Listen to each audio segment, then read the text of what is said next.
Good, happy Saturday evening, February 6th, 2021. I'm Riley King, and welcome to this Saturday evening edition of the Riley King Newscast, right here on the Riley King Network. We have a lot of news to get to this Saturday evening, so let's begin. First up, we're going to begin with your COVID-19 dashboard from Johns Hopkins University and Medicine. Let's take a look at that right now. And here is a look at that information for all of you right now. Your global cases are 105, 712, 807. U.S. cases are 26, 896, 612. Your global deaths are 2,306,818. And U.S. deaths are 461,869. And that is a look at your Johns Hopkins University in Medicine.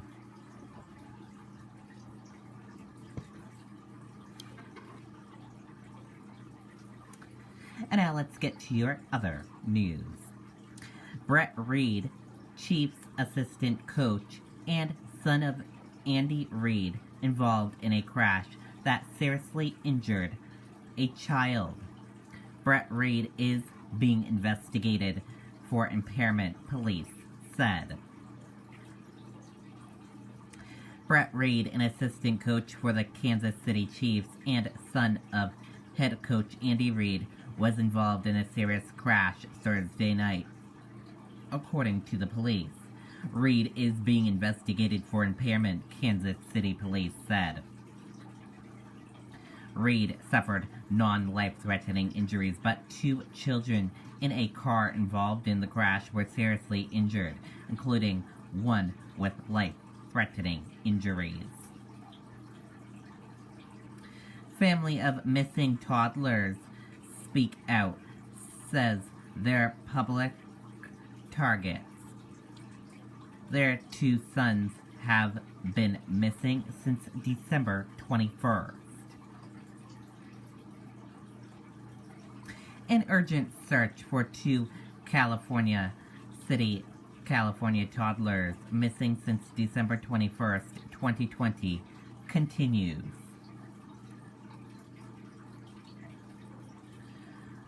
Both the brothers, ages 3 and 4, were reported missing by their adoptive parents. That award, initially offered at $30,000 by extended members of the West family, has increased to $120,000, contributed by multiple parties. Authorities have received more than 2,000 tips and are now using imaging devices at the adoptive parents' home to search for the boys. Capitol riot latest. Man allegedly to have repeatedly masked officers arrested. Authorities continue to arrest rioters who allegedly took part at the siege.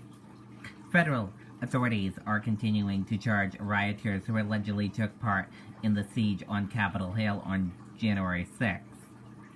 Here is the latest. Man alleged to have repeatedly masked officers arrested. A man who allegedly repeatedly masked Capitol Police and Metropolitan Police Department officers was arrested in Pennsylvania on February 4th, authorities said. That man faces 5 charges, including assaulting an officer in connection with the riot. Wyoming GOP censors Rep. Liz Cheney over impeachment vote. The Wyoming Republican Party has voted overwhelmingly to ensure U.S. Rep. Liz Cheney for voting to impeach President Donald Trump for his role in the January 6th riot at the U.S. Capitol. The Wyoming Republican Party voted overwhelmingly Saturday to censure U.S. Rep. Liz Cheney for voting to impeach President Donald Trump for his role in the January 6th riot at the U.S. Capitol. Only 8 of the 74 members state GOP Central Committee stood to oppose censors in a vote that didn't proceed to a formal count. The censors document accused Cheney of voting to impeach even though the U.S. House didn't offer Trump formal hearing or due process. And we're going to switch gears now. Let's go into weather. Let's take a look at the weather across the United States for this evening. And here's a look at that weather across the United States for this evening. In Boston, 24 degrees and cloudy. New York City, 32 degrees with rain. Washington, D.C., 34 degrees with rain. In Atlanta, Florida, 35 degrees with rain. And Jacksonville, Florida, 55 degrees with rain and thunderstorms. Tampa Bay, Florida, 68 degrees with rain and thunderstorms. Miami, Florida, 71 degrees and cloudy. Dallas, Texas, 35 degrees with moon and stars. In Phoenix, 44 degrees with moon and stars. In Las Vegas, 41 degrees with moon and stars. And in San Francisco, 43 degrees with clouds. In Los Angeles, 48 degrees with moon and a few clouds. And that is a look at the weather across the United States for this evening.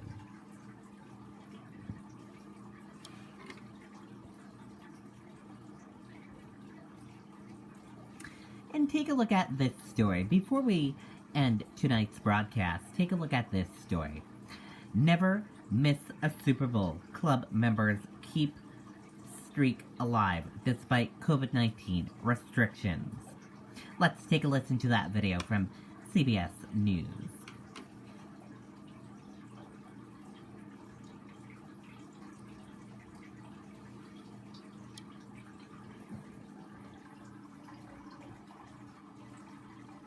Well, millions will be watching tomorrow's Super Bowl here on CBS. This year, there'll be far fewer fans in the stands, of course. Tampa's Raymond James Stadium has a capacity of around 75,000, but due to COVID restrictions, only 25,000 will be allowed in. Fortunately for 3 Super Bowl super fans, they managed to make the cut, keeping one of sports fandom's most impressive streaks alive. Jamie Yukas has their story. As Tampa Bay prepares for Super Bowl 55, so are super fans Don Chrisman, Gregory Eaton, and Tom Henschel. The 3 men have attended every single Super Bowl game since its inception. Why is it so important to each of you to make it to the Super Bowl? I don't know. I think we're trying to outlast one another. I'm not sure. The 3 men are the only remaining members of the Never Miss a Super Bowl Club, but their streak was put in jeopardy this year. The NFL notified us on New Year's Day. I got saying, sorry, we're not going to be able to help you. I kept calling the NFL every 3 days, kept bugging them. I'm your biggest fan. You got to help me. Their pleas were answered on January 17th with tickets to Super Bowl 55. Are you excited? Real excited. We thought we were going to be together. While the NFL does help them to secure their tickets, the payment is completely up to the fans. How much do you guys pay for tickets now? $2,500 each. $2,500 each. Prices that seem out of bounds compared to the $12, $10, and $6 tickets purchased for their first Super Bowl game in 1967. I don't want to point this out, but none of you are young men. Are any of you nervous about coming in during COVID? No, I'm a little nervous. I have I one wear 2 guy. glasses. The Lord has blessed us, all 3 of us. They blessed us, and I think He'll keep blessing us. In years past, the club members were able to sit together, but because of this year's COVID-19 safety measures, they'll be spaced at least 8 rows apart, but will be able to enjoy their favorite pastime together again. Do you think your group is a lesson in determination? I think you could say that, yes. I wrote a letter to Goodell, and for all of us, Saying what? saying that hope that they can give us tickets, because if we miss this one and wait to the next one, our streak is broken and it's no good. That's right. You didn't want to let COVID kill the tradition. No. If they didn't have the game, that would be different. But if you're going to have 25,000 people there, why not have 6 tickets for us? Well, we've been through it, what we've been through for 54 years. Well, I it would got through in the end, thank God. There's no way I would have missed this game. If I had to find a nurse's outfit and put it on, I would have gotten into that game somehow. You just heard Tom say he would have put on a nurse's outfit. He said if he got desperate enough, he was going to try to blend in with those 7,500 vaccinated healthcare workers going to the game, guys. It is a reason they call them fanatics. Yes. Fanatics. And Jamie, amazing job coordinating a Yes. Zoom interview with those three. Great Awesome. stuff, Jamie. Thanks, Jamie. Okay, and there you go on that video. Awesome video there. And that does it for this evening edition of the Riley King Newscast, right here on the Riley King Network. Thank you for watching. Have a wonderful rest of your Saturday evening. I'll see you back here tomorrow for another broadcast. Good night and goodbye, everyone.